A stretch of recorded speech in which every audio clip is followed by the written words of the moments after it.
You mentioned Dak Prescott to start the episode. I mean, kind of a jarring image of that scar to begin last night. But how about the revelation of the second surgery? Was that really known among the Cowboys insiders? Yes. I had learned about a second surgery about January, and this surgery took place towards the end of December. Now, there were different ways that it was characterized back then. We were told that it was a second surgery, that he pushed himself so hard in rehab that he hurt himself, and then others reported it as a cleanup surgery. And so, it was hard to understand what that surgery was, but we knew there was a second surgery.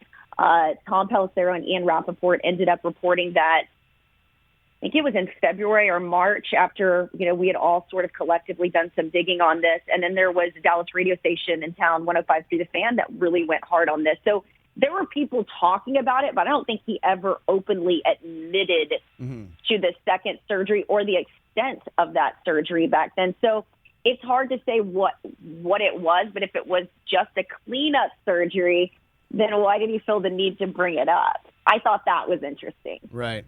And what about the lat issue, the shoulder? How's that working itself out right now? I thought it was interesting.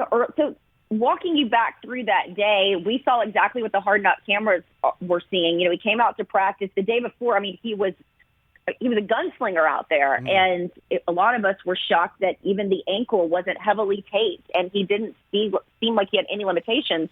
But, I mean, he was just, you saw it. Just throwing that ball with, a lot of force. And so I don't know if he strained it. In that way, he hasn't really said how this muscle strain came to be. But he walked off the field. It was like sort of this innocuous injury. Nothing. He wasn't hit. It wasn't like he pulled up all of a sudden and, screamed in pain. And then we just see him walking off with the training staff. And the local TV reporters were supposed to do an interview with him at 2 that day, kept getting delayed. And then there was going to be a statement, and I was sitting there going, well, if it's just a strain, why do we need a statement? Right. So we had a former player out there, and I said, just out of curiosity, would you guys take somebody into town for like an MRI or something if there was like concerns? And they said, absolutely. And so sure enough, around 5:30, we get this press release that says there's this latissimus muscle strain. And we're not worried about it. We're just going to be careful with it. But then we hadn't seen him throw in like a week and a half. So I didn't know what to make of it. And then there was a revelation from Jay Glazer that we heard last night. He said they consulted with the Texas Rangers baseball staff on it. And then we hear it was also the Yankees. So there was clearly even more concern about this thing. Yeah. So then when I reached out to some people within the baseball community, they said, well, this is something that could be as dramatic as season ending, or it's a cortisone shot.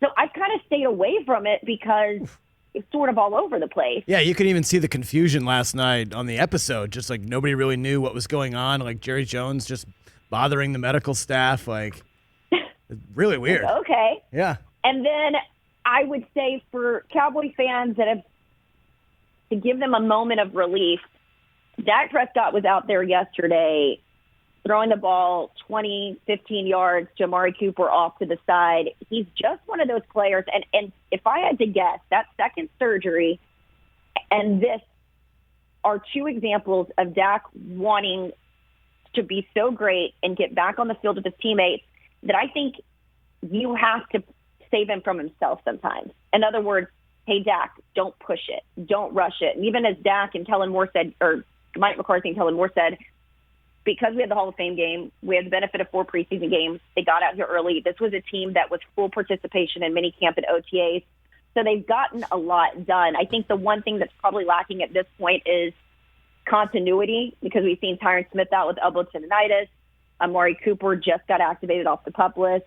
And, of course, now you've got Dak Prescott. But I don't get the sense they're overly worried. And just the thing I keep going back to is even after all that happens, the first day of the padded practice, he came out to the practice field and still did those interviews with all the local media at 6 p.m. that night. And for a guy that spent an entire offseason dealing with a brutal season-ending injury to come back from that and then to have a quote-unquote setback with his arm, if it was going to be serious or a true setback, I don't think he would have come out there and done all those interviews, been at practice, the next days when he had the cake to his face. Like, he's been in the best of spirits, and he's gone through full bore in all of the workouts using that lower body and throwing just kind of with the left hand gingerly as he gets it back to the training staff.